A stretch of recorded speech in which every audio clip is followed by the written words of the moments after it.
Hello everyone, मेरा नाम है नीरज और स्वागत है आपका दर्शनम एकेडमी पर।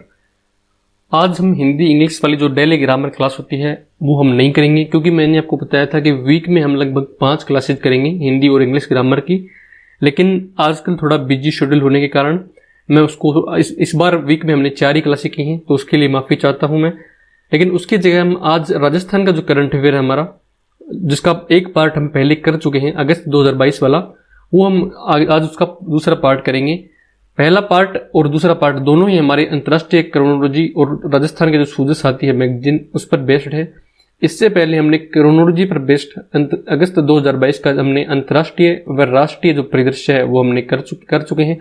और राजस्थान की सभी एग्जाम्स, चाहे फर्स्ट ग्रेड हो, चाहे सेकंड ग्रेड हो, RAS हो, थर्ड ग्रेड हो, या मतलब इसका मतलब रीट मेंस हो, हाई कोर्ट LDC हो, LDC हो, सभी में आपके समान रूप से उपयोगी है। तो स्टार्ट करते हम। उस दिन तक हम लगभग आधा पार्ट कर चुके थे और हमने साथ साथ इसका रिवीजन भी करवा दिया था। जैसे जो भी हम पढ़ते हैं लास्ट में एक पेज में हम उसको रिवीजन कर लेते हैं, तो आपको काफ़ी पसंद भी आया है। और अगर आप ये मतलब काफ़ी लोगों ने पिछला जो वीडियो था उसको पसंद किया, काफ़ी लोग उसे देख चुके हैं। अगर आपने अब तक नहीं देखा है तो पहला पार्ट इसका देख लीजिए, फिर बाद में ये देख लेना। और आज अगर आपने चैनल अब तक सब्सक्राइब नहीं किया तो चैनल को सब्सक्राइब कर लो। हर महीने अब हम कंटिन्यू कर रहे हैं। नेक्स्ट मंथ से मैं सोच रहा हूँ कि आपको प्रिंटेड फॉर्म में एक मैगजीन टाइप उसके शॉर्ट नोट्स बना के दूंगा, ताकि आप अच्छे तरीके से पढ़ पाएं। और उसके साथ में क्लास लूंगा मैं, उसमें स्टैटिक जीके का पोर्शन भी ऐड करता चलूंगा। ठीक है, तो स्टार्ट करते हैं हम आज का पहला क्वेश्चन। हाल ही में राजस्थान विधानसभा में बने डिजिटल संग्रहालय का लोकार्पण किसने किया है? किसने किया भाई? तो मुख्य न्यायाधीश न्यायमूर्ति NV रमन ने किया है।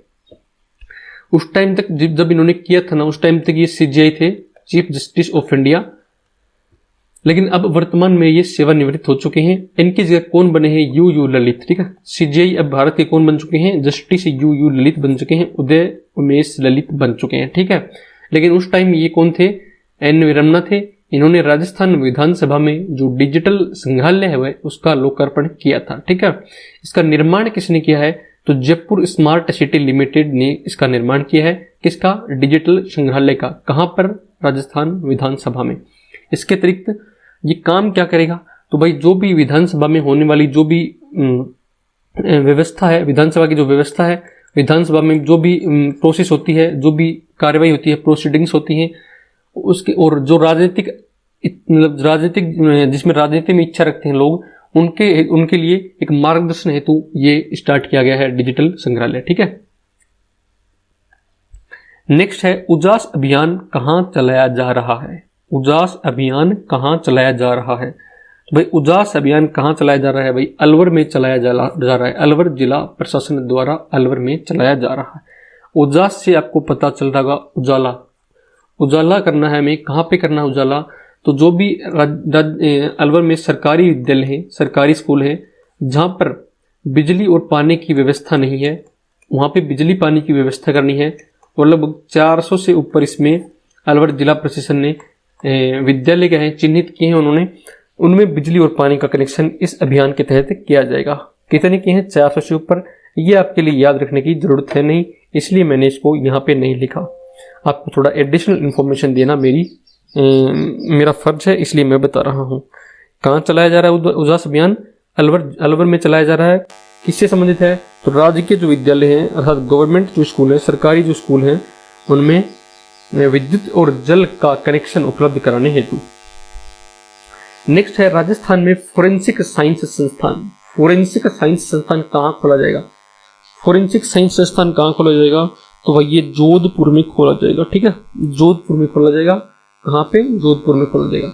इसके लिए राज्य सरकार ने लगभग 15 एकड़ कह दिए जमीन दी है ये खोलने के लिए।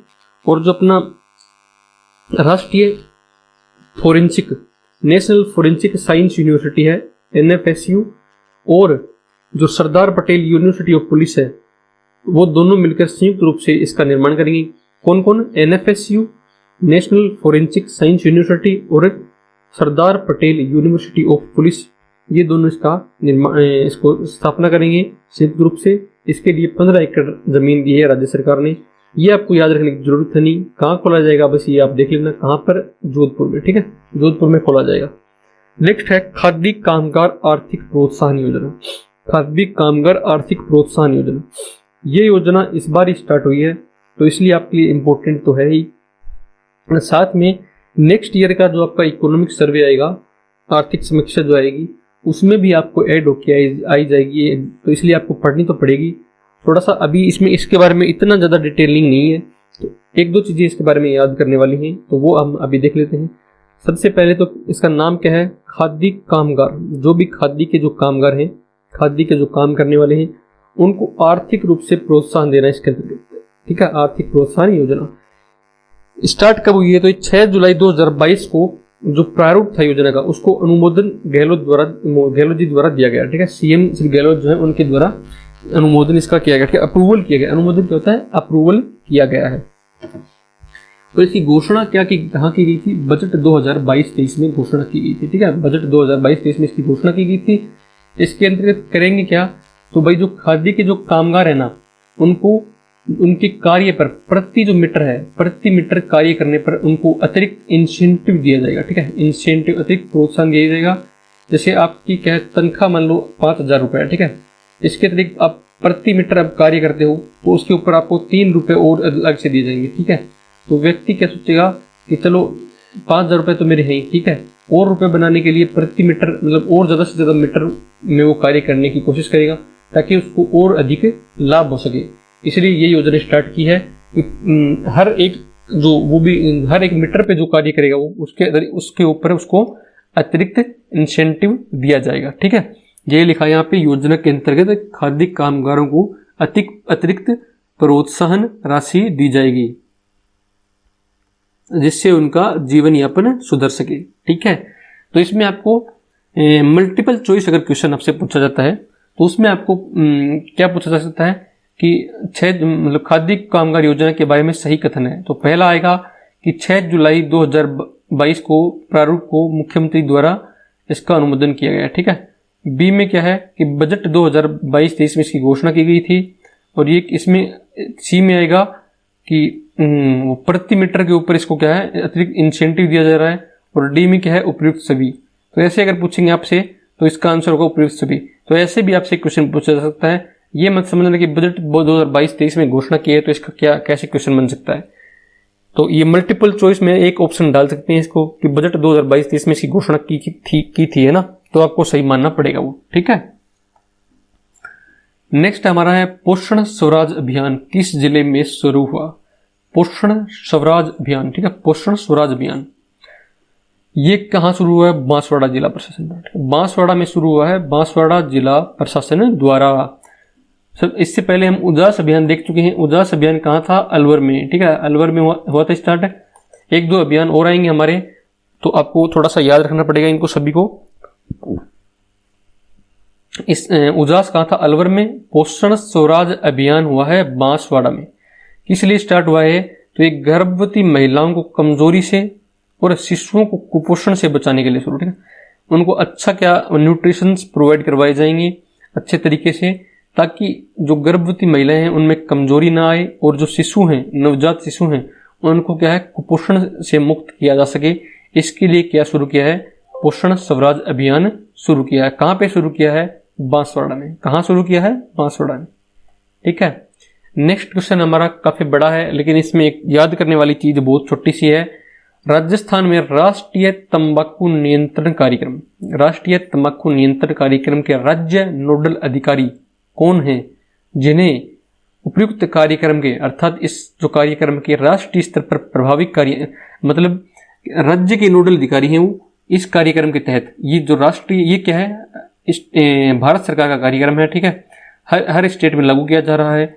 इसके तहत राजस्थान में जो लागू किया जा रहा है ना, उसके नोडल अधिकारी हैं कौन है, जिन्हें उपयुक्त कार्यक्रम, अर्थात इस कार्यक्रम के राष्ट्रीय स्तर पर प्रभावी क्रियान्वयन के लिए, मूल्यांकन के लिए, मॉनिटरिंग के लिए तथा समीक्षा के लिए बनी नेशनल स्टीयरिंग कमेटी में नामित किया गया है। अर्थात राजस्थान में जो तंबाकू नियंत्रण कार्यक्रम चल रहा है, उसके नोडल जो अधिकारी है ना, उनको राष्ट्रीय स्तर पर एक कमेटी बन रही है इस जो राष्ट्रीय तंबाकू नियंत्रण कार्यक्रम के ये सब चीजें करने के लिए। उसके लिए कमेटी जो बनी है नेशनल स्टीयरिंग कमेटी, उसमें सदस्य नामित किया गया है इन नोडल अधिकारी को, तो वो कौन है? SN धौलपुरिया। कौन है? SN Dhaulpuriya, doctor SN Dhaulpuriya हैं। ठीक है, धौलपुर वाले हैं उनको याद हो, अपने आप याद हो जाएगा ये धौलपुरिया वालों को। ठीक है, SN धौलपुरिया।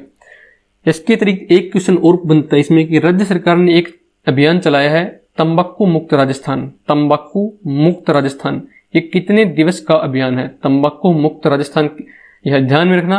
राष्ट्रीय तंबाकू नियंत्रण कार्यक्रम अलग चीज है, तंबाकू मुक्त राजस्थान राज्य सरकार ने चलाया है। उसके तहत ये कितने दिवस का अभियान है?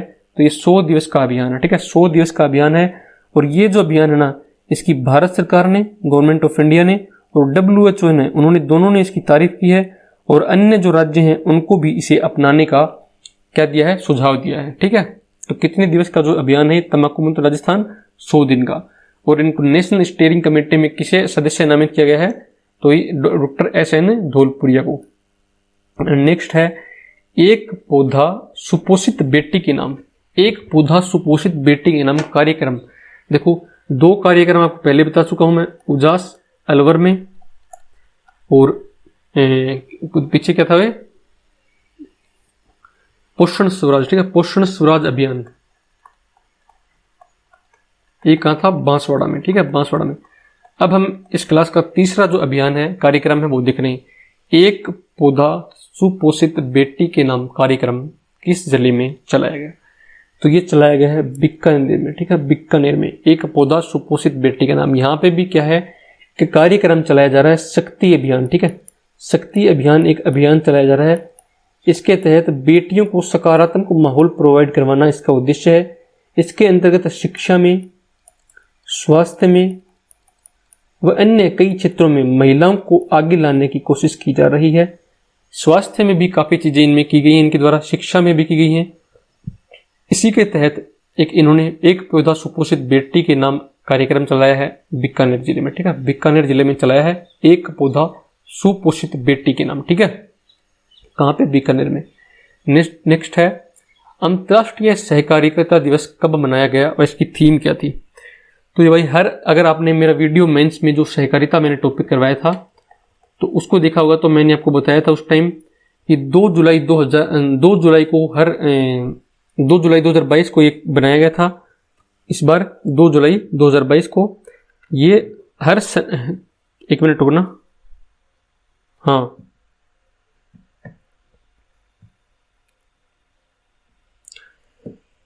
प्रत्येक जो जुलाई आती है ना, प्रत्येक साल जुलाई के पहले जो शनिवार आता है, पहले शनिवार को मनाया जाता है। ठीक है, पहले शनिवार को मनाया जाता है क्या? अंतर्राष्ट्रीय सहकारिता दिवस पहले शनिवार को मनाया जाता है। तो इस बार कब मनाया गया? 2 जुलाई 2022 को मनाया गया। इसकी थीम क्या थी? सहकारिता एक बेहतर दुनिया का निर्माण करती है। सहकारिता एक बेहतर दुनिया का निर्माण करती है। ठीक है, नेक्स्ट है मनरेगा में। आप थोड़ा कंफ्यूज मत होना। देखो मैंने आपके लिए इंतजाम किया है, लास्ट में जाते जाते आपको मैं रिवीजन करवा दूंगा। देखो यहाँ पे अच्छे तरीके से, कोई टेंशन लेने की आपको दिक्कत ही नहीं है।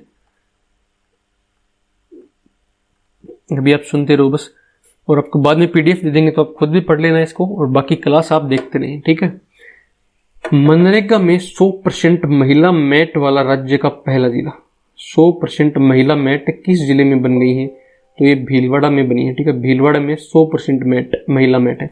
महिला मैट क्या होती है? मैट क्या होती है? तो आपने सुना होगा मनरेगा जो हमारी योजना है ना, मनरेगा योजना, उसके तहत लोग जो कार्य करने जाते हैं गांव में, ग्राम पंचायत के द्वारा जो कार्य बताया जाता है उनको, उसके उन जो लोगों के ऊपर है ना, उनकी अटेंडेंस लगाने के लिए एक व्यक्ति को रखा जाता है। ठीक है, अटेंडेंस लगाने के लिए एक व्यक्ति को रखा जाता है, उसे मैट कहा जाता है। ठीक है, मैट उसको बोलते हैं। तो ऐसे जो 100% महिला, मतलब उस जिले में, भीलवाड़ा जिले में जितने भी मैट है ना, जितनी भी अटेंडेंस लगाने वाली, जितनी भी ग्राम पंचायत है उनमें अटेंडेंस लगाने वाली मैट है, वो सारी की सारी महिलाएं हैं। ऐसा पहला जिला भीलवाड़ा बन गया। ठीक है, कौन बन गया है? भीलवाड़ा। नेक्स्ट है राजस्थान कॉलिंग अभियान क्या है? राजस्थान कॉलिंग अभियान क्या है? तो भाई एक तरीके का रोड शो है। ये क्या है? रोड शो है। रोड पे शो किया जाएगा जिसमें क्या दिखाया जाएगा? राजस्थान में पर्यटन के बारे में सरकार क्या क्या कर रही है, क्या क्या आपको दिखेगा राजस्थान में आने पे, क्या फायदा है राजस्थान में पर्यटन के, राजस्थान सरकार क्या इंसेंटिव दे रही है। जैसे कि थोड़े दिन पहले मैंने आपको बताया था कि पिछले वीडियो में ही कि फिल्म टूरिज्म को आपको वो दिया गया है, फिल्म टूरिज्म पॉलिसी लॉन्च की गई, ठीक है। तो उसमें आपको 2 करोड़ तक की सब्सिडी दी गई। तो वो इस रोड शो में वो भी आपको बताएंगे कि भाई तो ताकि ज़्यादा से ज़्यादा जो फिल्म निर्माता हैं वो राजस्थान में शूटिंग करने आएंगे। कॉलिंग अभियान, उनको बुलाना है, किसको, जो राजस्थान में घूमने आना चाहते हैं, राजस्थान में शूटिंग करना है उनको, ताकि राजस्थान में पर्यटन को ज़्यादा से ज़्यादा बढ़ावा मिले, लोगों का जीवन स्तर सुधर सके, ठीक है। तो राजस्थान कॉलिंग अभियान क्या है, एक तरीका का रोड शो जो कि पर्यटन से संबंधित है। अब हम 3 अभियान देख चुके हैं, चौथा अभियान हमारे सामने वापस आ गया, समझ स्पर्शरी अभियान। समझ स्पर्शरी अभियान, तो ये दौसा जिला प्रशासन द्वारा स्टार्ट किया जा रहा है, दौसा जिला प्रशासन द्वारा। देखो एक बार इसके आगे की बात बाद में करेंगे, पहले आपको बता देता हूँ कि 4 अभियान हमने पढ़े हैं। उजास पढ़ा है हमने कहाँ पे, अलवर में, जो कि राजकीय विद्यालयों में बिजली पानी की सुविधा से संबंधित है। फिर हमने देखा था पोषण स्वराज, पोषण स्वराज हमने पढ़ा है बांसवाड़ा में, जो कि गर्भवती महिलाओं में और शिशुओं में कुपोषण वगैरह बचाना है। फिर हमने पढ़ा था एक पौधा सुपोषित बेटी के नाम, एक पौधा सुपोषित बेटी के नाम, ये पढ़ा था हमने बीकानेर में। और समझ स्पर्शरी अभियान, ये हमने कहाँ पढ़ा है, दौसा में, ठीक है। तो इस क्लास में शायद ये इतने अभियान हैं, 4 ही, इसके आगे शायद नहीं आएगा, फिर भी देखते हैं, आएगा तो वापस इसमें एक बार ऐड और कर देंगे। बाकी ये 4 इंपॉर्टेंट है, ठीक है। तो ये देखते हैं, समझ स्पर्शरी अभियान कहाँ स्टार्ट किया गया है, दौसा जिला प्रशासन द्वारा कहाँ स्टार्ट किया गया है, दौसा में। देखो नाम से ही पता चल रहा है, समझ स्पर्शरी, समझ स्पर्श मतलब स्पर्श जो होता है ना उसको समझना है। क्या समझना है स्पर्श के बारे में, स्पर्श होता है टच, टच के बारे में समझना है। क्या समझना है कि good touch and bad touch क्या है। जो लड़कियां होती हैं उनको समझाया जाएगा कि गुड टच क्या है, बैड टच क्या है, ठीक है। उनके बारे में उनको प्रशिक्षण दिया जाएगा, ठीक है। क्या है, समझ स्पर्शरी अभियान दौसा में। नेक्स्ट है मुख्यमंत्री चिरंजीवी सड़क सुरक्षा योजना, मुख्यमंत्री चिरंजीवी सड़क सुरक्षा योजना। चिरंजीवी योजना तो आपने सुनी होगी, आप कमेंट में आंसर दो कि इस बार चिरंजीवी योजना में जो कैशलेस सुविधा है वो कितने रुपए तक कर दी गई है, आप कमेंट में इसका आंसर दो। तो ये चिरंजीवी जो योजना है उसका एक कंपोनेंट इन्होंने बना दिया, चिरंजीवी सड़क सुरक्षा योजना। इसके तहत क्या करेंगे, सड़क सुरक्षा, अर्थात सड़क पर कोई भी दुर्घटना हो, सड़क हादसे हो, उनकी मृत्यु को कम करना व घायलों को अस्पताल पहुंचाना है जल्दी से जल्दी, ठीक है। सड़क पर जो भी दुर्घटना होती है उसके तहत सुरक्षा करनी है, ठीक है। किससे सुरक्षा करेंगे, मृत्यु जो होती है सड़क पर उसको कम करेंगे और घायलों को तुरंत उपचार उपलब्ध करवाना है, ठीक है। किन हॉस्पिटल में ये सुविधा लागू रहेगी, तो ये गवर्नमेंट राजकीय व निजी दोनों प्रकार के हॉस्पिटल में इलाज हो सकता है इसके तहत, ठीक है। और क्या ये राजस्थान के अकेले निवासियों को मिलेगी, तो ऐसे नहीं है। जैसे कि RDHS जो कि राजस्थान के एम्प्लॉयज को मिलती है, विधायकों वगैरह को मिलती है, सेवानिवृत्त कर्मचारियों को मिलती है, और चिरंजीवी योजना जो कि राजस्थान के निवासियों को मिलती है, ऐसी चीज इसमें नहीं है सड़क सुरक्षा योजना में। इसमें राजस्थान का निवासी हो या बाहर का कोई UP MP का व्यक्ति यहाँ पे आया हो और उसका एक्सीडेंट हो गया हो तो उसका भी इलाज इस योजना के तहत फ्री में करा जाएगा, ठीक है, किया जाएगा। इसके लिए भुगतान कौन करेगा प्रारंभिक तौर पर, तो स्टार्टिंग में तो भुगतान कौन करेगा, Rajasthan state health insurance agency, Rajasthan state health insurance agency इसका भुगतान करेगी। बट इसका पुनर्भरण कौन करेगा, परिवहन एवं सड़क सुरक्षा विभाग, परिवहन एवं सड़क सुरक्षा विभाग। इन दोनों में अंतर है भाई। जैसे कोई व्यक्ति एक्सीडेंट हुआ तो प्रारंभिक तौर पर जिस हॉस्पिटल में उसे ले जाया जाएगा वहां पे पेमेंट का भुगतान कौन करेगा, Rajasthan state health insurance agency, ठीक है।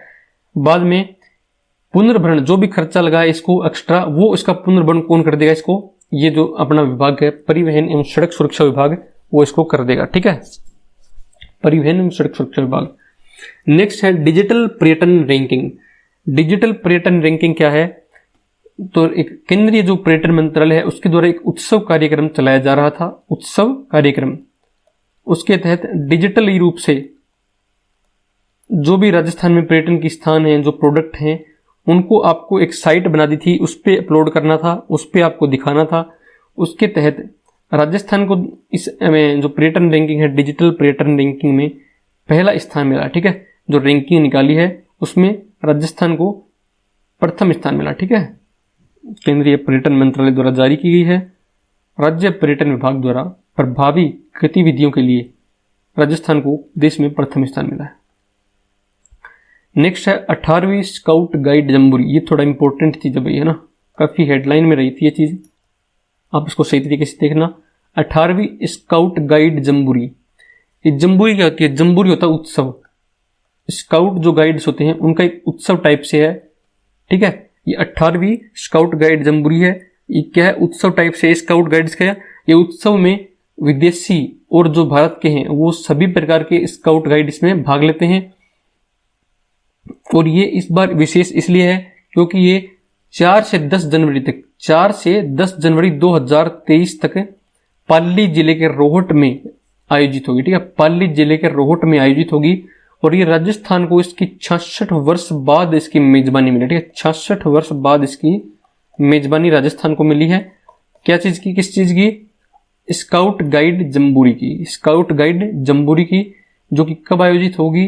4 जनवरी 2023 में। आप डेट मत याद रखना, लेकिन महीना आप याद रख सकते हो। जनवरी 2023 में आयोजित होगी। कहां पर? रोहट में, पाली जिला। ठीक है, जिसमें 1500 विदेशी प्रतिभागी और 35,000 भारतीय स्काउट गाइड, लगभग 35,000 उनको मिलाकर स्काउट गाइड इसमें शामिल होंगे। ठीक है, इसके लिए लगभग 25 करोड़ के आसपास मुख्यमंत्री ने बजट भी आवंटित किया है। ये सब चीजें आपको पढ़ने की जरूरत है नहीं, कितना बजट क्योंकि इतनी इंपॉर्टेंट बात है नहीं है कि कोई बहुत बड़ी योजना हो तो उसमें बजट याद भी रखा जा सकता है, बाकी इसमें रखने की आपको आवश्यकता नहीं है। नेक्स्ट है 100% हर घर जल कनेक्शन। 100% अर्थात जो अपनी भारत सरकार की योजना है कि हर घर जल योजना, उसके तहत 100% हर घर जल कनेक्शन देने में सबसे आगे कौन है? राजस्थान में श्री गंगानगर है। ठीक है, श्री गंगानगर है। राजस्थान के मैप पे अगर हम देखें, ये श्री गंगानगर रहा, यहाँ पे श्री गंगानगर है, दूसरे पे नागौर है और तीसरे पे कौन है? भीलवाड़ा। ठीक है, पहले पे नागौर, गंगानगर, फिर ये नागौर, फिर है भीलवाड़ा। ठीक है, अगर आपको ऐसे याद नहीं हो तो आप मैप से याद रखना, ऊपर ऊपर, फिर बीच में, फिर नीचे नीचे। ठीक है, इस साइड में नीचे। बाकी ये पहला आप जरूर याद रखें। इनको अगर आप याद नहीं रखोगे तो भी कोई दिक्कत नहीं है वैसे। चलो 1-2 क्वेश्चन और बचे हैं, फिर इसका हम रिवीजन करेंगे। नेक्स्ट है हाल ही में नवनिर्मित संसद भवन। नवनिर्मित संसद भवन, जो हमारा संसद भवन बनाया जा रहा है, कौन बना रहा है संसद भवन को? SI 2021 में क्वेश्चन पूछा था। तो टाटा जो प्रोजेक्ट्स है, टाटा प्रोजेक्ट्स इसका निर्माण कर रहा है। इस प्रोजेक्ट का नाम क्या है? Central Vista. क्या नाम है इसका? सेंट्रल विस्टा इसका नाम है। ठीक है, ये क्वेश्चन जो था ना कि ये संसद भवन है, उसका निर्माण कौन कर रहा है, कौन सी कंपनी कर रही है, तो ये क्वेश्चन SI जो 2021 में एग्जाम हुई थी उसमें पूछा गया था। ये टाटा प्रोजेक्ट्स जो है वो इसका निर्माण कर रहा है। ठीक है, हाल ही में नवनिर्मित संसद भवन की छत पर अशोक स्तंभ के निर्माण का निर्देशन राजस्थान की किस प्रसिद्ध मूर्तिकार ने किया है? जो संसद भवन है उसके ऊपर जो अशोक स्तंभ है उसका निर्माण किया गया, उस निर्माण में एक राजस्थान के प्रसिद्ध चित्रकार हैं, उन्होंने निर्देशित किया उसको। कौन है वो? लक्ष्मण व्यास, जो कि कहाँ के हैं? हनुमानगढ़ के। वापस देख लेते हैं। नवनिर्मित संसद भवन की छत पर अशोक स्तंभ के निर्माण का निर्देशन, अशोक स्तंभ के निर्माण का निर्देशन राजस्थान के किस प्रसिद्ध मूर्तिकार ने किया? तो ये लक्ष्मण व्यास ने किया है, जो कि हनुमानगढ़ से हैं। नेक्स्ट क्वेश्चन है जो कि लास्ट भी हमारा, NIRF national institutes ranking framework. ठीक है, राष्ट्रीय संस्थान रैंकिंग फ्रेमवर्क में राजस्थान की संस्थानों की स्थिति, ये हमने जब राष्ट्रीय हमारा परिदृश्य पढ़ा था उस टाइम में पढ़ ली थी, वहां पे ज्यादा इंपॉर्टेंट है। यहाँ पे इसका कोई ज्यादा स्थान नहीं है, क्योंकि राजस्थान की जो संस्थाएं हैं उन्होंने कोई खास स्थान हासिल इसमें किया नहीं है, इसलिए यहाँ से क्वेश्चन पूछे जाने की काफी कम पॉसिबिलिटी है। फिर भी एक बार हम देख लेते हैं, बाकी अगर आपको याद नहीं हो तो भी कोई टेंशन लेने की बात नहीं है। इस जो ये रैंकिंग आई थी, इसमें ओवरऑल रैंकिंग में हमने देखा था कि सबसे पहले स्थान पे IIT मद्रास जो रहा था। ठीक है, IIT मद्रास आ रहा था। शोध संस्थान वगैरह में IISc बेंगलोर रहा था, और जो अपने मेडिकल में है उसमें एम्स दिल्ली रहा था। उन्हीं उसी रैंकिंग में जो ओवरऑल रैंकिंग है उसमें बिट्स पिलानी हमारे 32वें स्थान पे रहा है, एम्स जोधपुर 86वें पे रहा है, वनस्थली विद्यापीठ 87वें पे और MNIT जयपुर जहाँ से मैं कॉलेज पास आउट हूँ भाई 91वें स्थान पे रहा है। ठीक है, तो इनको याद रखने की आपको जरूरत ज़्यादा है नहीं। तो एक बार हम इनका रिवीजन कर लेते हैं जो अब तक हमने पढ़ा है। डिजिटल संग्रहालय, डिजिटल संग्रहालय कहाँ पर लोकार्पण किया गया है? राजस्थान जो विधानसभा उसमें किसने लोकार्पण किया इसका? NV रमना जो हमारे पूर्व न्यायमूर्ति थे, अब हम उनको पूर्व न्यायमूर्ति बोलेंगे, NV रमना ने किया। इसका निर्माण किसने किया? जयपुर स्मार्ट सिटी लिमिटेड ने। ठीक है, जयपुर स्मार्ट सिटी लिमिटेड ने किया। नेक्स्ट है राजस्थान में फोरेंसिक साइंस संस्थान कहाँ खोला जाएगा? ये जोधपुर में खोला जाएगा। कहाँ पे? जोधपुर में खोला जाएगा। नेक्स्ट है खादी कामगार आर्थिक प्रोत्साहन योजना, इसके तहत ये बजट 2022-23 में घोषणा की गई थी। प्रति मीटर पर जो खादी कामगार हैं उनको इंसेंटिव दिया जाएगा। ठीक है, नेक्स्ट है उजास अभियान कहाँ चलाया जा रहा है? तो ये अलवर में चलाया जा रहा है और इसके तहत जो गवर्नमेंट स्कूल हैं उनमें बिजली व पानी की, जो विद्युत व पानी है उनकी व्यवस्था की जा रही है जो कि इससे अभी तक वंचित हैं। पोषण स्वराज अभियान कहाँ चलाया जा रहा है? ये बांसवाड़ा में गर्भवती महिलाओं को कमजोरी से बचाने के लिए और शिशु जो है हमारे नवजात शिशु उनको कुपोषण से बचाने के लिए। नेक्स्ट है जो नेशनल स्टीयरिंग कमेटी बनी है राष्ट्रीय तंबाकू नियंत्रण कार्यक्रम के प्रभावी क्रियान्वयन, मूल्यांकन, मॉनिटरिंग एवं समीक्षा के लिए। किसके लिए? प्रभावी क्रियान्वयन, मॉनिटरिंग, समीक्षा के लिए। ठीक है, उसके लिए जो कमेटी बनी है उसमें राजस्थान के जो तंबाकू नियंत्रण कार्यक्रम के नोडल अधिकारी है ना SN धौलपुरिया, उनको सदस्य बनाया गया है। और राजस्थान का जो राज्य का तंबाकू नियंत्रण कार्यक्रम था वो कितने दिन का था? 100 दिन का था। ठीक है, 100 दिन का, यहाँ पे आपको दिख रहा होगा 100 दिवसीय था। फिर हमने देखा एक पौधा सुपोषित बेटी के नाम, एक पौधा सुपोषित बेटी के नाम कार्यक्रम जो कि बीकानेर जिला प्रशासन द्वारा शुरू किया गया था और बेटियों को सकारात्मक माहौल देने के लिए यहाँ पर शक्ति अभियान चलाया जा रहा है। उसी के तहत ये जो एक पौधा सुपोषित बेटी के नाम कार्यक्रम चलाया गया। कहाँ पर? बीकानेर में। एक था हमारा समझ स्पर्शरी अभियान जो कि दौसा में चलाया जा रहा है और good touch and bad touch के बारे में इसमें शिक्षा दी जाएगी। फिर एक था राजस्थान कॉलिंग अभियान जो कि एक तरीके का रोड शो है और ये पर्यटन को प्रचार प्रसार करने के लिए किया जा रहा है। ठीक है, फिर हमने देखा अंतर्राष्ट्रीय सहकारिता दिवस जो कि 2 जुलाई 2022 को मनाया गया और ये प्रत्येक जुलाई के किसको? शनिवार को मनाया जाता है। इस बार की इसकी थीम क्या थी?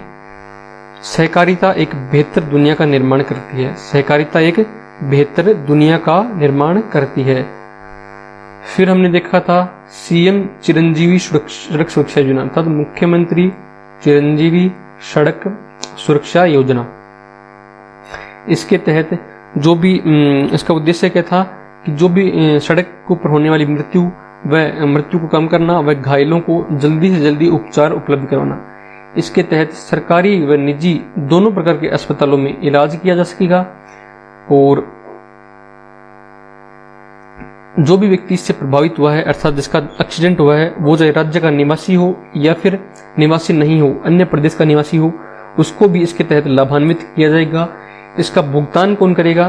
तो Rajasthan state health insurance agency करेगी, लेकिन पुनर्भरण कौन करेगा? सड़क सुरक्षा विभाग। ठीक है, सार्वजनिक एवं सड़क सुरक्षा विभाग इसका पुनर्भरण करेगा। नेक्स्ट है डिजिटल पर्यटन रैंकिंग में राजस्थान का स्थान कौन सा रहा? प्रथम रहा। ठीक है, प्रथम स्थान रहा। और 18वीं स्काउट गाइड जो जम्बूरी है वो कहाँ आयोजित की जाएगी? रोहट में जो कहाँ पे है? पाली जिले में, और जनवरी 2023 में आयोजित की जाएगी। और इसके तहत 25 करोड़ रुपए का जो बजट जारी किया है मुख्यमंत्री जी ने। ठीक है, फिर हमारा था 100% हर घर जिला कनेक्शन, 100% हर घर जिला कनेक्शन, जिसमें पहले स्थान पे कौन रहा है? श्री गंगानगर रहा है, फिर इसमें नागौर रहा था और फिर भीलवाड़ा रहा था। ठीक है, बाकी आप नागौर याद रखो, पहले स्थान वाला श्री गंगानगर याद रख लेना, बाकी कोई दिक्कत नहीं है, इतना पूछा जाने की आवश्यकता है नहीं आपको। फिर हमने देखा संसद भवन में जो अशोक स्तंभ बना छत पर, उसके तहत जो अशोक स्तंभ बना उसके निर्माण में राजस्थान के प्रसिद्ध मूर्तिकार हैं जिन्होंने उसे निर्देशित किया है, वो कौन है? लक्ष्मण व्यास हैं। लक्ष्मण व्यास जो कि हनुमानगढ़ जिले से हैं। फिर हमने देखा NIR रैंकिंग में सबसे पहले स्थान पर राजस्थान में कौन सा इंस्टीट्यूट आया है? बिट्स पिलानी। ठीक है, बिट्स पिलानी इसमें पहले स्थान पे आया है। तो थैंक यू एवरीवन हमारा वीडियो देखने के लिए। अगर आपको पसंद आया हो तो इसको लाइक करो, शेयर करो और चैनल को जरूर सब्सक्राइब करो। और सितंबर जो माह है उससे हम कंटिन्यू सारी की सारी जो भी क्रोनोलॉजी आती है वो सारा कवर करेंगे। राजस्थान का करंट अफेयर भी आपको सूजस और क्रोनोलॉजी दोनों से प्रोवाइड कराया जाएगा। और इस बार आपको इसकी PDF भी अच्छे तरीके से प्रिंट करवा के देंगे। प्रिंट फॉर्मेट में जो टाइप करके देंगे, होने वाली फॉर्मेट होती है PDF के रूप में देंगे। तो थैंक यू एवरीवन हमारा वीडियो देखने के लिए वंस अगेन, और चैनल को जरूर सब्सक्राइब करके रखें।